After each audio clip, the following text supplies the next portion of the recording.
just can't give up now. Come too far from where I started from.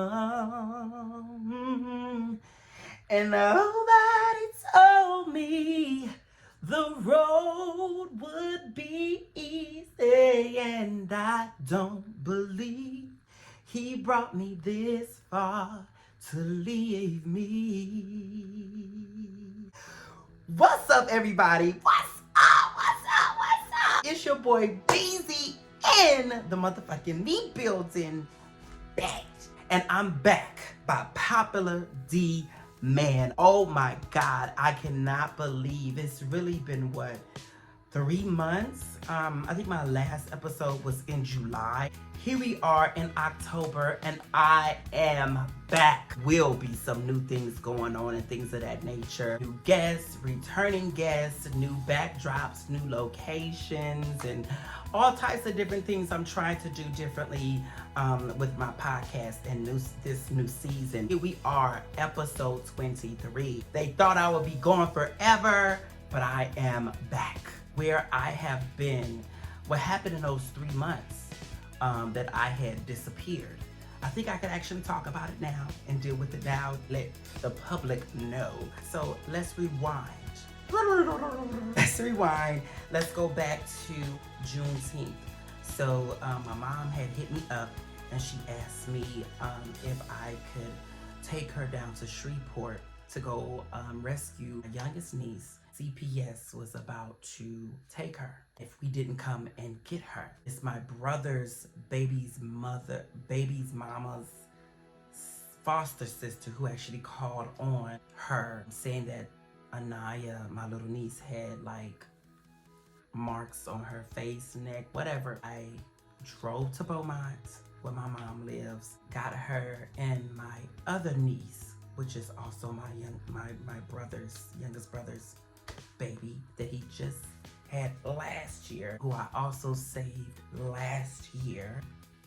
So we went and dropped my niece off that we did have to my cousin, and we ate at Golden Chick, which was my mom's first time eating there. You know, everything going good. We started this trip, some faraway country town in Texas that I never heard of before.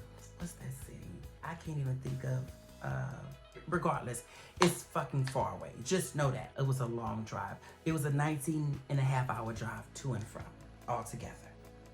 Just so you can see how the distance, okay? Mom is in contact with the CPS lady who was supposed to meet us there at the compound place to have a seatbelt. So my mom had to use funds she didn't have to go buy, not a seatbelt, a car seat for the baby. Actually, this road turned from cement to gravel to dirt road. I drive a Mercedes Benz. It's not cut for that, right? We're traveling on. The places is looking like how it look in this backdrop, bitch. We was going deep out, far up into the woods and trees, bitch. It looked like Jurassic D-fuck Park out there, bitch. The land before time, bitch. I thought I was gonna see a fucking T-Rex come out, a fucking pterodactyl, bitch. All of that shit come out, bitch. We was even seeing those Jeepers Creepers trucks. That's all we kept seeing. Thinking of Texas Chainsaw Massacre. I kept thinking of Wrong Turn. All these scary fucking movies while we was driving. All we saw was American flags. And you know when you see a whole bunch of American flags for a black person, we in a wrong area. It's not a place you need to be stopping at, living at, seeing at, pissing at, taking a shit at, taking a nap in your car at. Any pit stops, bitch. No, you gotta keep going.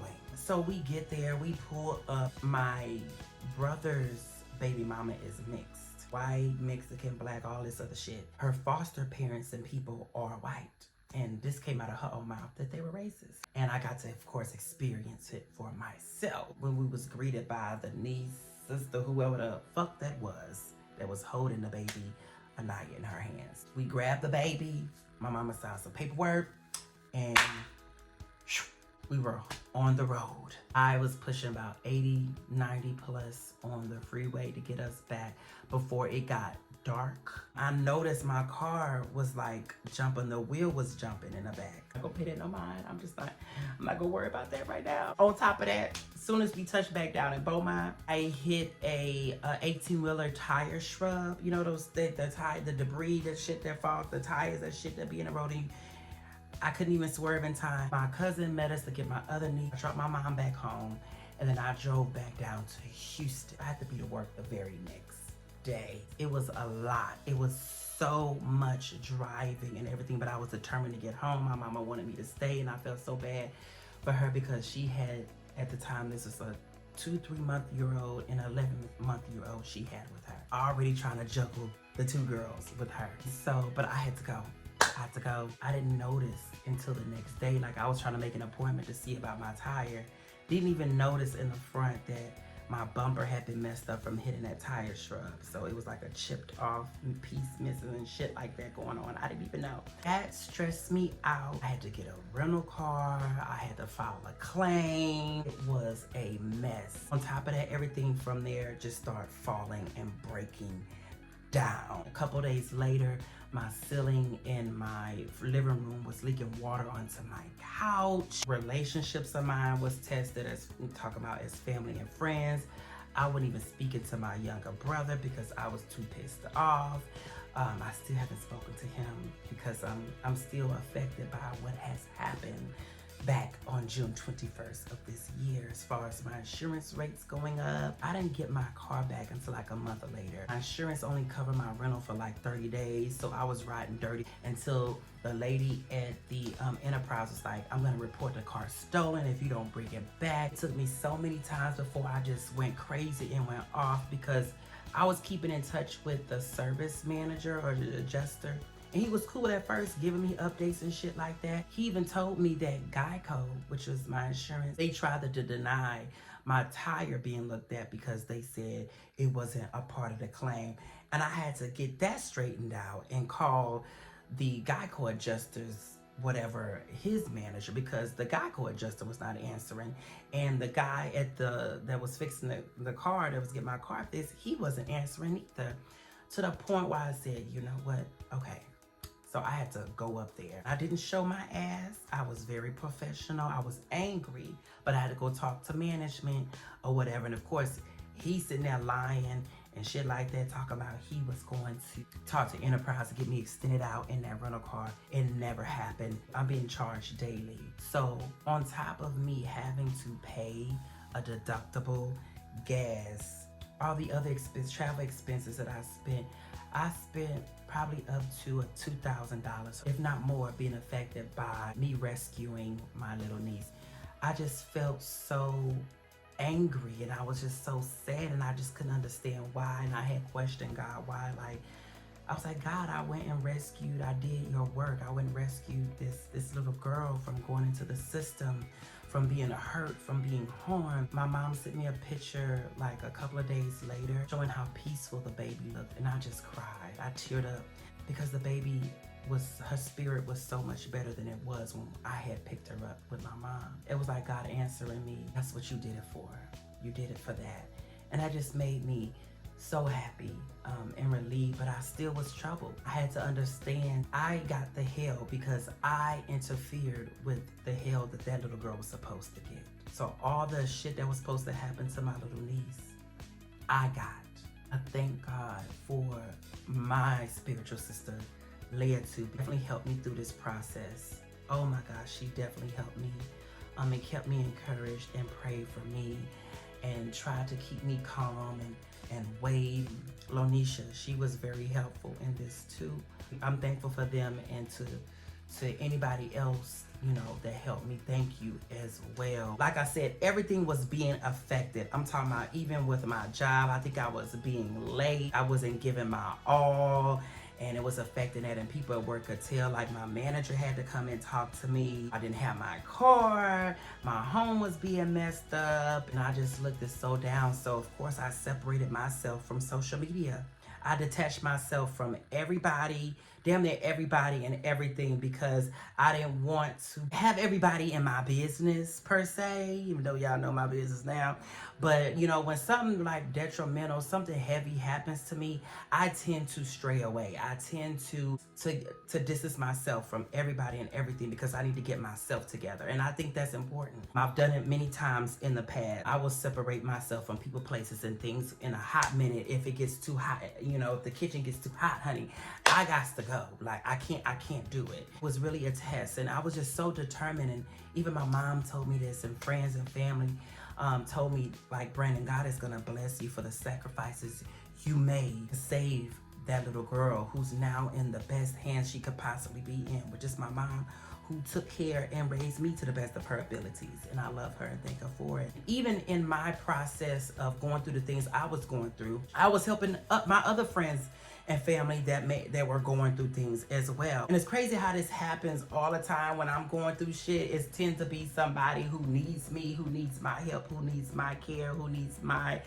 conversation, who needs my whatever, and I'm able to, you know, help them and love on them and care for them and pray for them and be there for them, even in the midst of me going through a storm. That definitely was the worst time of this year that I went through in those 3 months, like June, the end of June, going into July, and August 1st, the day that the woman from Enterprise was saying she was about to report the car stolen. I got a call saying to come pick your car up, and I picked my car up, thank God. I was just so happy and so grateful to get up out of that rental car and out of that situation. After going through all of that, I took August just to have my peace and to be still. Moved out of my apartment, just wanted to lay low, to get myself together after experiencing so many things, moving, going through that rental car situation, money, and all this shit that was just going on. I was just like, okay, I'm here in a different space, gosh, and I'm just going to chill. September is when I came back out on the scene, full throttle, ready to go, put myself back out on the scene, ready just to experience life again and go out again, hop back on social media, be on the phone, be out and about, be outside. Got on dating apps, which I haven't done in a while. My soulmate is coming any day now. My soulmate is coming any day now. My soulmate is coming any day now. Ow. And that's on period. I went through all of that, and here we are in October. I told myself it's time to go in full throttle. I'm focusing on me. Not that I haven't been focusing on me these past months, but I'm focusing on my craft, on my talent. Going back doing my podcast, doing auditions, applying to agencies. You know, I want to sing, act, model, dance, write, and produce, putting my faith and putting my strength and putting all my power and energy and aura into the things that I love doing, that makes me happy. I feel like if God sees me putting in the work, he's gonna meet me halfway and take me to higher places.